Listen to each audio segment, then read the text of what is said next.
Assalamualaikum warahmatullahi wabarakatuh. Waalaikumsalam warahmatullahi wabarakatuh. Salam sejahtera buat kita semua. Om Swastiastu, Namo Buddhaya.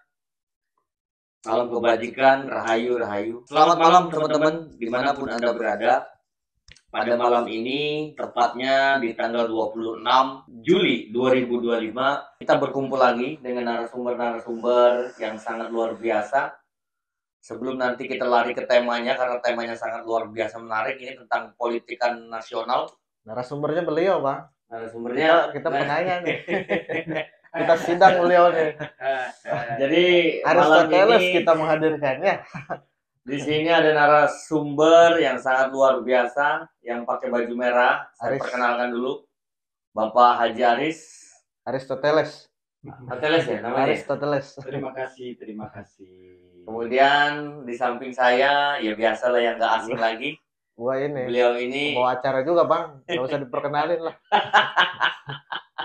Pokoknya gua pengen nanya aja sekarang, Bang. mungkin di dunia maya udah terkenal lah ya beliau ya. Sepak terjang beliau ya. Sepak terjang di dunia politik ya kan. Tidak diragukan lagi. Teman-teman sekalian dimanapun Anda berada, malam ini temanya menarik ya. Yang sama-sama kita ketahui bahwa janji politiknya Bapak Presiden kita Republik Indonesia, Bapak Prabowo Subianto dan Bapak Gibran Rakabuming Raka. Kurang lebih ini berapa bulan nih beliau nih menjabat nih? 8 bulan. 8 bulanan, Bang ya? 8 bulan ya? Berarti udah lebih lah ya, 100 hari kerja ya.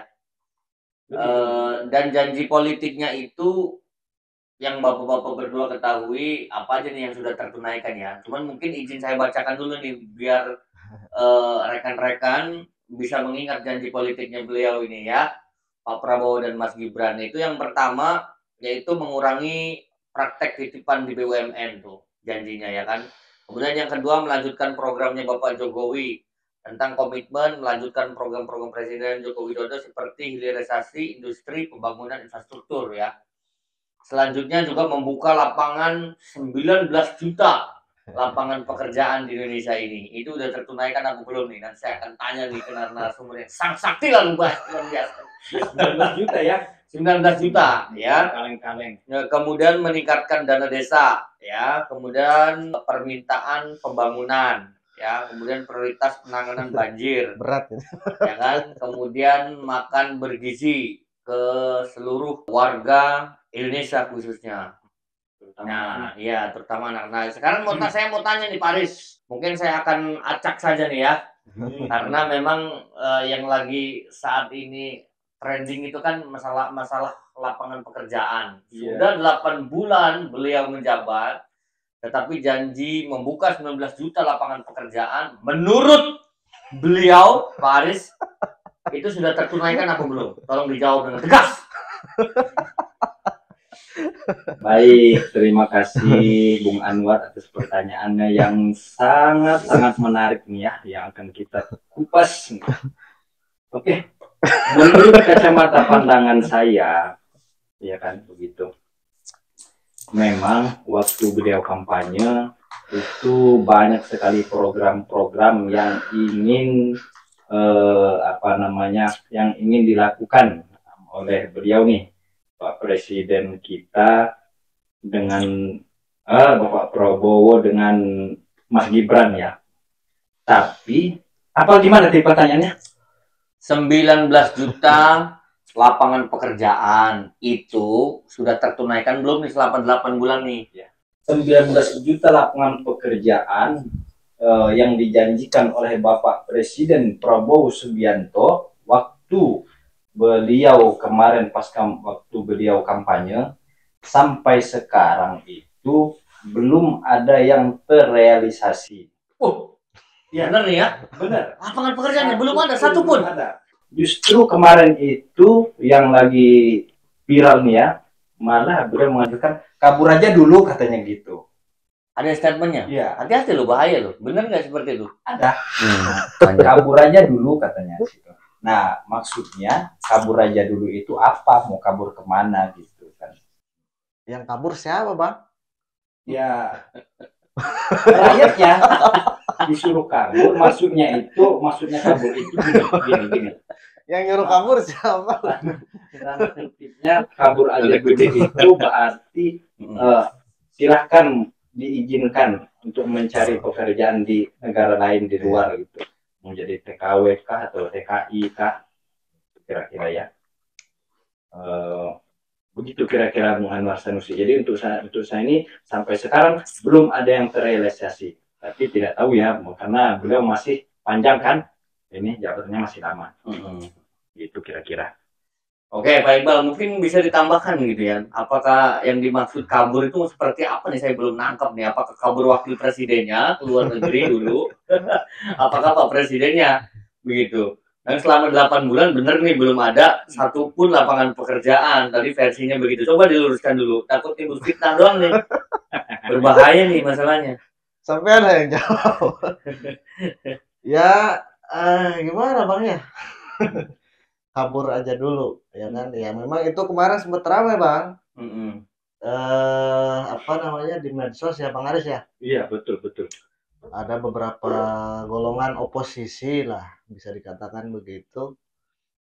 Ya mungkin kabur aja dulu itu bukan dari pihaknya eksekutif, bukan dari pihaknya Prabowo, Bang, menurut saya. Tapi itu adalah orang-orang yang merasa kecewa dengan kinerjanya Prabowo dan Gibran selama 8 bulan ini, begitu. Karena mereka merasa lapangan pekerjaan susah begitu. Ya udahlah, nyari aja kerja di luar begitu. Akhirnya kan ngangkatlah tuh hashtag itu, kabur aja dulu itu. Nah, tapi kalau dibilang lapangan pekerjaan sekarang ini susah, saya melihat justru malah pemerintah ini sekarang sangat berusaha sangat keras justru Bang untuk menghasilkan atau menciptakan lapangan pekerjaan itu.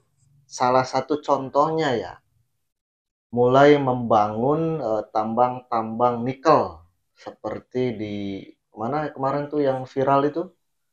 Di Papua. Itu pun menurut saya salah satu ikhtiar pemerintah membuka lapangan pekerjaan, tapi efeknya kan tetap ada, ya kan? Viral tuh efeknya merusak lingkungan itu segala macam.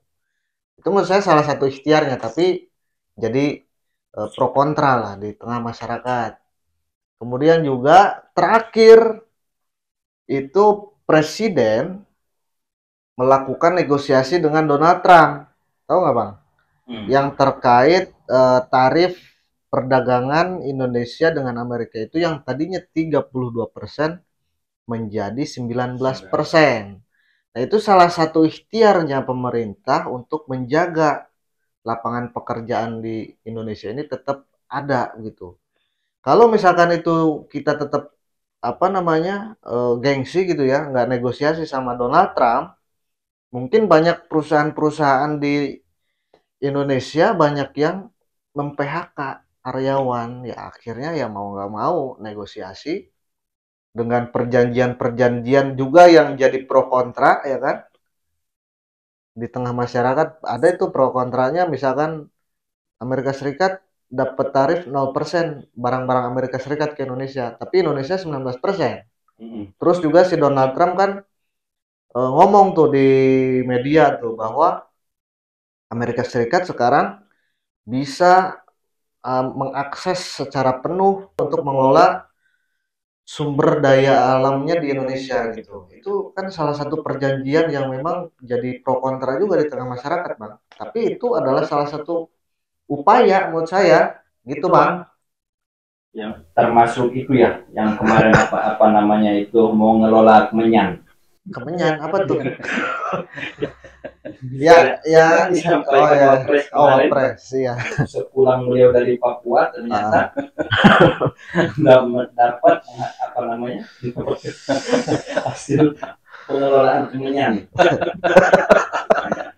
Kalau beliau besok ke wilayah Lampung Barat, berarti beliau besok menyampaikan apa namanya itu damar. Iya, itu begitu. ya mungkin sekarang lah Pak, tapi ada kemarin menteri siapa gitu ya yang bilang lapangan pekerjaan mah banyak sebetulnya, tapi kitanya ini orang-orang kitanya yang nggak kompeten. Itu juga jadi ribut juga tuh di media. Lapangan kerjaan banyak tapi orang kitanya nggak pada kompeten itu. Itu bahkan malah jadi kritik. Maksudnya nggak kompeten gimana? Ya ada salah satu menteri lah atau pejabat gitu bilang lapangan kerjaan mah banyak di kita itu gitu bang, maksudnya. Cuman kan ya orang Indonesianya gitu loh bang, nggak apa namanya, nggak pada bisa gitu. Yang sulit apa? Parameternya seperti apa maksudnya? Ya maksudnya kan, Kok bisa sampai sesusah nah itu makanya jadi pro kontra kan gitu. Ya artinya kan ini juga sebagai kita juga sebagai bahan evaluasi lah buat masyarakat kan gitu bang ya. Pernyataan itu tuh ada benarnya, ada salahnya juga gitu. Sebenarnya lapangan pekerjaan kalau kita mau apa namanya rada berpikir sedikit saja gitu ya. Sebenarnya banyak yang bisa kita olah gitu loh dari sumber daya alam kita ini gitu. Tapi kan kitanya nggak bisa. Itu sih. Kalau kita berpikirnya positif mah orang kitanya aja yang nggak bisa, berapa banyak yang bisa kita olah gitu. Sebenarnya bukan kita yang nggak bisa, pemerintahnya yang nggak becus. Itu the point bener ini. Tidak menyediakan, Hati-hati lu bang diciduk. tidak menyediakan wadah lapangan pekerjaan pengelolaannya, jelas. terutama tidak menyediakan wadah pengelolaannya dengan baik. Contoh banyak karya-karya anak-anak bangsa yang apa namanya yang bagus-bagus, malah diiniin apa namanya maksudnya